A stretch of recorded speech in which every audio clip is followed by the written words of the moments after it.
สวัสดีค่ะทุกคนค่ะมื้อนี้กลับมาพอกับไอวีอีกคือเก่านะคะพี่น้องมื้อนี้เปลี่ยนบรรยากาศเข้าครัวอีกจักหน่อยนะคะพี่น้องค่ะแต่ว่าเข้าครัวมารอบนี้บ่ได้เฮ็ดแนวกินอันอื่นเด้อพี่น้องเฮ็ดเป็นของหวานจ้าของหวานที่ว่านี่ก็คือวุ้นกะทิค่ะพี่น้องเขาว่ากันว่ามันเฮ็ดง่ายๆแต่สำหรับข้อยมันจะง่ายคือเขาว่าบ่ล่ะง่ายบ่ง่ายก็ต้องเฮ็ดล่ะค่ะพี่น้องค่ะเพราะว่าข้อยได้บอกหมู่ข้อยไว้แล้วนะคะมื้อนี้จะมีเพื่อนสาวเนาะพี่น้องเพิ่นจะมาเยี่ยมยามถามข่าวข้อยอยู่บ้านข้อยก็เลยเฮ็ดอาหารต้อนรับเพิ่นบัดนี้ข้อยผัดไปบอกเพิ่นว่าข้อยจะลองเฮ็ดวุ้นกะทิให้เพิ่นกิน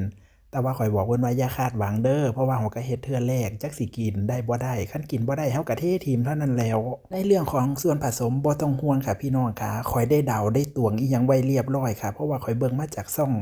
แดงช่องดำอิหยังก็บ่รู้นะคะสูตรนี้ก็คือข้อยเอามาปรับปรุงแต่งเอาตามใจข้อยนี่ล่ะค่ะพี่น้องก็ใส่กะทิใส่น้ำตาลอิหยังลงไปอย่างที่เห็นนั่นล่ะค่ะคันสิเอาว่า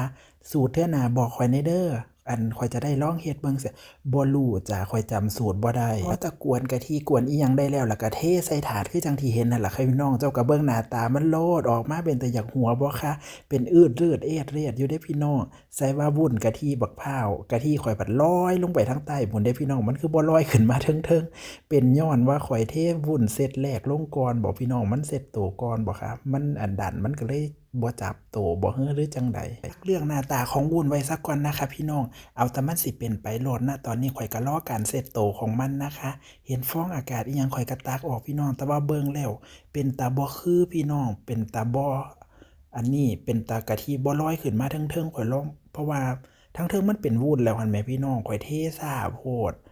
ข้อยกวนวุ้นเทื่อละเทื่อเนาะข้อยกวนวุ้นใส่ก่อนหั่นนะบัดนี้ข้อยจังมากวนเป็นวุ้นกะทิบัดพอข้อยเทไปแล้วมันก็เลยแยกชั้นโดยชัดเจนนะคะพี่น้องวุ้นกะทิข้อยทะลุลงไปอยู่ทางใต้พู้นจ้า ข้อยเลยอยากหัวเจ้าของโอ๊ยข้อยก็ฟ้าวทักไปบอกหมู่เลยเด้ว่ามันกินบ่ได้ดอกเธอจักมันเป็นจั่งใดอย่าคาดหวังเด้อมันบ่คือดอกแต่ว่าก็ลองชิมเบิ่งซะก่อนเนาะคันรสชาติมันโอเคเฮาก็จั่งกินคันรสชาติมันบ่แซ่บเฮาก็บ่กินเฮาก็เทถิ้มเท่านั้นล่ะมันบ่ได้ยากมีอยู่2อย่างกินได้ก็กินกินบ่ได้ก็เทถิ้มส่ำนั้นล่ะแม่นบ่พี่น้องค่ะในใจของข้อยก็ยังคิดว่าอยู่เดะพี่น้องกะทิมันต้องลอยขึ้นมาเพราะว่าฉันเบิ่งมาจากวิดีโอผู้อื่นมันลอยขึ้นมาของฉันก็ต้องลอยมันต้องลอยจั่งใดมันก็ต้องลอยแต่ในใจก็เอาแล้วมึงเละแล้วเฮ็ดเละจั่งใดสิกวนใหม่ก็บ่ได้เดะพี่น้องกะทิก็บ่มีแล้วเพราะว่าซื้อมาแค่กล่องเดียวแต่ว่าวุ้นน่ะยังมีอยู่กะทิมันบ่มีแล้วหั้นนะก็เลยปล่อยเลยตามเลยไปซะก่อนจั่งท่าเบิ่งว่ารสชาติมันจะแซ่บหรือบ่แซ่บนะคะเฮาต้องให้ผู้ชม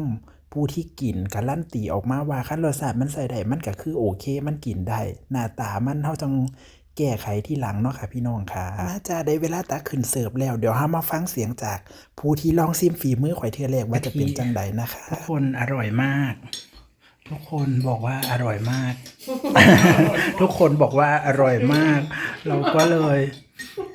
ตอนนี้เกลี้ยงจานไปแล้วค่ะเพิ่งนึกได้ว่าต้องถ่ายรูป